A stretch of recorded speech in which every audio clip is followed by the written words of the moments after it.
Welcome to SciTech Culture with Steve Kern and Ben Warner, where we examine science, technology and culture in the 21st century. Visit our website at scitechculture.com. Hello and welcome to SciTech Culture, the show where we discuss science, technology and culture, either together or individually, depending on what we feel like at the time. My name's Ben Warner and I'm joined by my colleague and co-host Steve Kern. How are we today, Steve? It's been a while, about 7 weeks, but it's good to be back. It is good. Hello, SciTech Culture fans. Hello, Ben. It's good to have you back. You've been in Japan and behind the Great Firewall of China, and I've just been resting and relaxing while you've been gone. So, but I do have some blogs coming up, so there'll be plenty of stuff on our site soon. Yeah, absolutely. And it was a great trip, lots of fun, and it gives you a different perspective when you go to countries like that, especially if you're coming from a Western country, that how different a culture can be. And it's quite refreshing in that sense, because, you know, in your day-to-day life, you know, you go to work and do all that sort of thing. And, you know, sometimes if you've done that, like I hadn't actually gone on a holiday for 2 years prior to that. So, when you sort of get your head out of that mentality and see how how other people are living, it just freshens your perspective up a bit and introduces you to a lot of things. So it was first time to Japan, but I've been a couple of times to China, but it's all good. And I thought it might be good to talk about traveling with technology in 2014 and how things have sort of how technology, I guess, has changed the way we travel. And I guess this is something we were mentioning just before we got on, before we get into any detail, that with today's devices, it's a lot easier to travel because the information is just with you all the time in your pocket. It dynamically updates and you don't have to lose connection with anyone anywhere. So it's it almost feels like now, even though you might travel 10 hours to fly somewhere, you know, obviously from Australia it takes forever to get anywhere, it almost feels like a domestic flight now. You're just sort of hopping on and doing that sort of thing. So have you found that experience too? Yeah, well, look, certainly from an Australian perspective, if you're travelling to Asia, it's unbelievably close now. I don't know why it seems closer, but there are more flights to more destinations. And if you want to go anywhere else afterwards, well, Asia's obviously the Australian hub for moving north. But, you know, in terms of going to Asia, whether it's, you know, Southeast Asia or China or Japan, it's so easy now, as you say, Ben. Yeah. And the airlines are so quality. What planes did you fly on? Had a couple of different ones. We actually had an old-fashioned 747 in there at one point, which was good. We had and the rest were A330s. I think we went Air China all the way because unfortunately Air China and China Eastern are the only ones, I believe, the only airlines that fly direct from Melbourne to Shanghai. There's otherwise other airlines you have to go to Sydney or something like that to get the connecting flight, which is fine. So that was good. And the thing that I found too, maybe if we just talk about the airports just quickly too, that I found that I noticed is the whole procedure now, I think, for going through passport control and all of that is so smooth, well, relatively smooth, especially compared to, say, yesteryear. And for the first time coming back to Australia, we had the self-check-in passport control thing, which I hadn't experienced yet. And to be honest, I didn't even know if that was going to work. I'm sitting there, you know, answering questions on a touch screen, and then, you know, I go up to the camera, they take a photo, and then they let you in. And the guy before me, it took his photo and it rejected him, and he had to go somewhere else or whatever. And I was hoping this thing was going to get through and all that sort of thing, but it was quite smooth. The line seemed a lot quicker, I guess, getting through. And it's interesting that that those sort of technologies are in place, but I get the sneaking suspicion that there is a whole raft of technology behind what's going on at an airport that we don't see from a security perspective. Oh, absolutely. I know in the past people have been very against this, but it's almost at the point now where why wouldn't you get a barcode or a biochip just inserted under the skin in your arm or something and just walk through. Yeah. It would save everyone so much time and so much hassle at airports. But it seems like you go through so much quicker now because I remember when I first Depends started. on the airport, I think, but yeah. I guess maybe if we focus on the Australian airports, maybe in coming back, because I remember the first trips that I used to take a decade ago, I felt like you were getting scanned 3 or 4 times, and it was quite obvious. They were scanning your bags in front of you and all of that sort of thing. And now it's almost it's not very invasive at all now. You just obviously they're scanning it somewhere else, or they have just better detection technology for bad things, I guess, maybe. But even in the US last time I was there, which was a few years ago now, for such a in-depth, scanning process where, they take the thumbprint and the retinal scan, it was very smooth and it was done as quickly as possible. And I thought that was quite impressive because the numbers of people that travel through your major airports, whether LA or anywhere in Asia, I mean, I think the Asian airports collectively, have as high turnover as anywhere else in the world. So I guess, they're the places that you'd expect to see some pretty efficient procedures. Well, I wouldn't be surprised if the the incoming passenger cards bite the dust at some point soon. They probably don't need those either. I honestly can't see the relevance except to slow you down. You know, I guess maybe it just gives them an excuse to hold you at a desk for 2 minutes. Yeah. So if they need to tap you on the shoulder, they can. They know where you are at that point. Yeah. I mean, and I suspect that's probably the only thing that holds you up with the scan. Surely just enough to scan your passport, take a retinal scan, and let you go. Yeah. But maybe the whole idea is to make you spend a minute there. So if they need to tap you on the shoulder and you help them with their inquiries, they know where you are. Yeah, exactly. All right, let's move on to actually using tech overseas. And I'll start with the iPhone 6 experience. I picked one up in the week before I left, and I obviously wrote a blog post about the fun that ensued about me actually getting the phone as opposed to using the phone. So after having about 5 weeks to use the phone, from a content creator perspective, the phone is astonishing in the sense that as you would have seen on our YouTube and on our YouTube site, I'd uploaded at least I think it was around 10 or 11 videos during our time in Japan and China. While I was in Japan, I was able to do it from Japan, but in China, because YouTube's blocked, I wasn't able to put them up. But nevertheless, it highlighted the point that the 6 with the, and this probably applies to a lot of other phones too. So I'm not sort of saying it's just the 6 that can do this, but now it's at that point where you can record high definition video, make it look professional looking. Edit it so that it looks really good, add the music and whatever else you want to add to it, and you can publish it straight away. And it was the first real time in using these phones that I felt like I didn't need a laptop or a camera to take with me at all. Like I was like, oh, so I don't need any of this stuff anymore. Obviously, if you want to do something a bit more difficult, you need those tools still, but it's interesting that you can do that sort of thing now.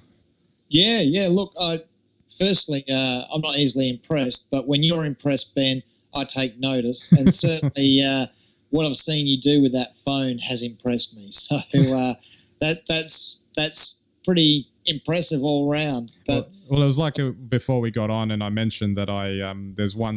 It's only a snippet, I think, in one of the videos in Tokyo, but I basically took the phone one-handed and walked across a really busy intersection with it.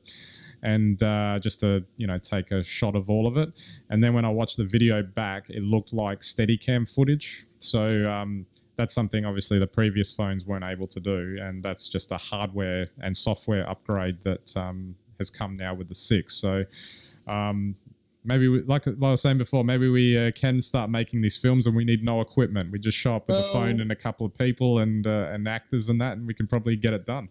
I think you'd be right. I mean, just anyone who's been a fan of FistChat and familiar with that over the 3 years of FistChat, we often lamented the iPad or probably not so much the iPhone because there wasn't ever that much expectation, but the iPad just wasn't creative. It wasn't actually functional. This is a huge step then if that phone can do that. And, I mean, just to slightly detour the topic, is the iPhone 6, maybe the 6 Plus if you need a large size phone, are they iPad killers? Well, that's what I was wondering. The rumor is that the 6 Plus, in particular, because of its popularity, might really dent the iPad Mini in terms of its future. I should say, though, that I actually just purchased an iPad Mini last night, and I have been really enjoying it. But that's a topic for another time. The last year's version, by the way, because the new version, unfortunately, actually isn't any different to the old version. It's just got Touch ID on it, and if you want to get it in gold, so big deal. But the 2 was a lot cheaper. But yeah, you have to wonder about that. There was a lot of song and dance made about the iPad Air 2 and its increase in capabilities and performance, and the fact that it's really light, and the rumors that there's going to be a larger iPad coming at some point that's more of an iPad Pro type device. Okay. It just depends, I guess, how it all plans out. I can imagine that there might be people out there who get a 6 Plus and then they don't need any other device at all. You know, that would be their only computer. To me, a 6 Plus is ridiculous. I mean, I don't know where you'd put it. As it is, the 6, you do lose some of that sort of one-handed use that we've spoken about before. But I think the trade-off with all the other things you can do with it kind of makes the difference. And I will, I'll acquiesce to the point that once you start using the 6 size screen, it's almost impossible to use the previous iPhones because they look like postage stamp size screens now. But anyway, that's a side thing, and I'll probably do a blog on that actually too, just the experiences of using the phone. But it's just amazing that they're just such capable devices. Now, from a side perspective, if you're just looking at in terms of traveling, we needed to find out more information about some attractions and places to go while we were in Japan. And I used Microsoft's OneNote app for the iPhone, and I was able to do a bit of Googling and whatnot, and was able to save all of the web pages into OneNote, take photos, and sort of build a comprehensive itinerary within the phone, which I could also look at on the iPad that I brought with me, the 3rd gen iPad I brought with me, and we could sort of mix and match and see what we could have a look at, and also figure out how to get to places, all just using these devices. And on top of that, you can take them all with you, so that it's not confusing when you're out there and there's a million people around you and you feel like it's all getting a bit too much. So even from that perspective, it's making travel a lot easier. You can imagine in the past that you would have been taking a lot of big paper-based maps and documents and whatever else. So just from that perspective, it makes traveling a lot easier to have these devices around. Wow, I mean that's really big. Tell me a bit more about Wi-Fi in both Japan and China, and how easy it was to access. What sort of networks you were on? Were they private? Were they paid for? See, in Japan, obviously there was hotel Wi-Fi as a given, so that was always good. But there was also a lot of exterior places where you could get it. The usual sort of places, cafes and restaurants and whatever else. And it seemed to be fairly prolific in Japan. China's a bit of a different story because and I don't want to sound too negative, but you have to just be a bit more careful from a security perspective in China, because a lot of the Wi-Fi networks are actually unsecured. Okay. Yeah, so and even the ones in the hotels. So maybe just stick to surfing web pages or something and not checking your bank accounts. That sort of behaviour. Probably a good idea. Is it safer, do you think, then probably not to browse websites, well, certainly where there are any login sites? Is it safer in app though? Like, if you use in apps, but then once again, not using any apps that I guess any dodgy third party could still intercept the data that's being transmitted if it's unsecure. That's about the only thing. And if they have the capability of reading it, that's where it becomes a problem. I think that's the thing. So in my experience over the last, when I went to Thailand last, just the joy of being able to go to, in the afternoon, go to a cafe, access some free Wi-Fi. Yeah. And you're so happy that the Wi-Fi is there, or, you're only paying a couple of bucks for it, and you're posting something on Facebook and catching up with friends. And too often you don't think about security. Yeah. These days, even if someone hacks your Facebook account, they can wreak havoc. Yeah. At least usually it's mildly amusing. But but yeah, it is a bit of a concern. Yeah, absolutely. The other thing you have to kind of be aware of in China is, again, we've alluded to the Great Firewall, and I've said that YouTube is blocked, but a lot of the major social media sites around the world are blocked, so you can't access Facebook, Twitter, Google+. That's probably a good thing. You can't, maybe, yeah. When I was telling someone at work that, they said they thought they might move to China. So there's a good normal Google search doesn't work. So I was actually using Bing while I was over there, which Bing works in China. Yeah, Microsoft did some sort of deal with the Chinese government apparently, so to get it Bing working. Mean something in Chinese, or? Oh, probably, but who knows? And there's quite a few others. And the other thing you also have to realize is that there'd be, their usual websites that I check out, movie sites or whatever, newspaper sites like what's on in Beijing. Yeah. So, for example, if you wanted to look at The Age, that tends to come through pretty quickly. But there's one movie site that I use that I'd recommend people look at, which is called darkhorizons.com, and that's been running for a while and has a lot of good information.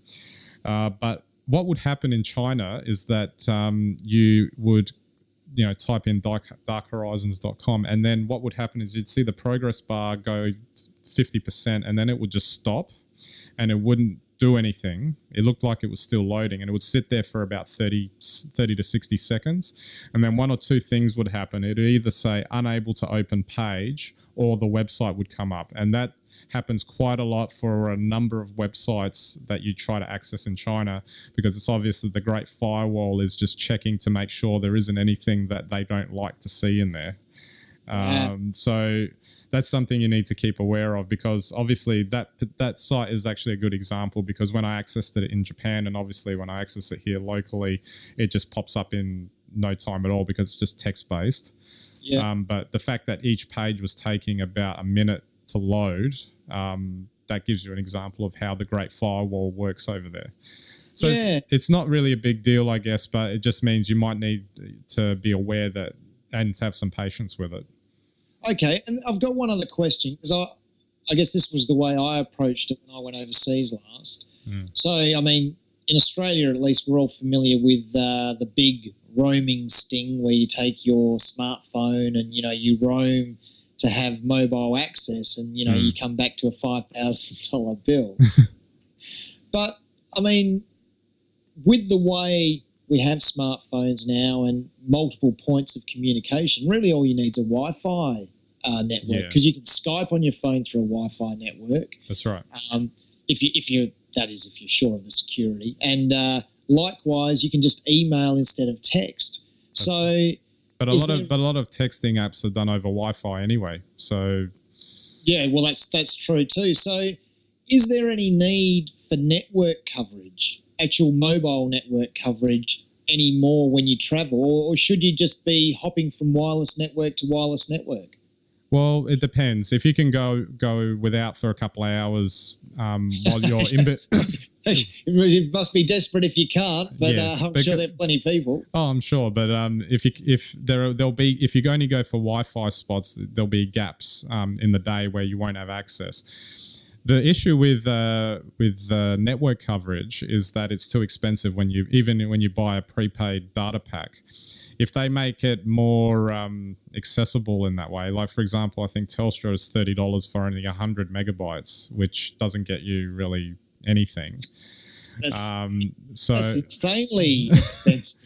So if at some stage they kind of make it a bit more equitable, then it'd probably be handy to, purchase one of those packs so that in those times when it might be handy to have if you're having like those text messaging apps that work over the internet and you need to send some messages here and there, and maybe it's helpful in some way. But yeah, there might be an argument for just keeping everything Wi-Fi. Make sure you switch off the cellular connection, the cellular data connection before you leave your home country. That's and you won't get those charges. And I've got one other question for you there as a traveller. You took your Fitbit. Yes. Did you still wearing it? Were you more active on holiday, Ben? Have you checked the stats? I think it was a little less, interestingly enough. I'm not sure why. It might just have been that we were staying, maybe we were going from place to place and then we were just sort of staying, not being as mobile. But I was still over 10,000 every day. So that wasn't much of a problem. But, I'm still getting my emails from Fitbit saying, oh, you've done 50, you've done 100, you've done 150 Ks, I think I passed 500 the other day or something. I'm not sure what it was. I'm just glad that the cloud's keeping track of me and telling me how good a job I am at doing at exercising. That's right. Alrighty. We might wrap it up there, Steve. There's a lot more we can talk about there, and we'll probably come back to it at some stage because periodically we both of us do travel from time to time, and it's always good to share those experiences now in our connected world that we're living in. It certainly is. Well, it's good to have you back, Ben, and I'm looking forward to jumping back on the SciTech bandwagon over the next few weeks. Yeah, absolutely. We'll have a lot more content that we'll be punching out shortly. So don't forget, you can catch us at our website, scitechculture.com. So that has all the links to all of our content. So you'll be able to see this video and a whole bunch of other things as well. The idea, obviously, with the site is we're going to have a lot of content, a lot of different types of content for you to interact with, and hopefully you'll get something out of it. At least that's what we hope. Of course, you can chat with us directly through Twitter, Facebook, and Google+. We've got our photography on Instagram and Flickr, so that's all still going. And if you think anyone's interested in our discussions at SciTech Culture, then feel free to send them to our website. We'd greatly appreciate that.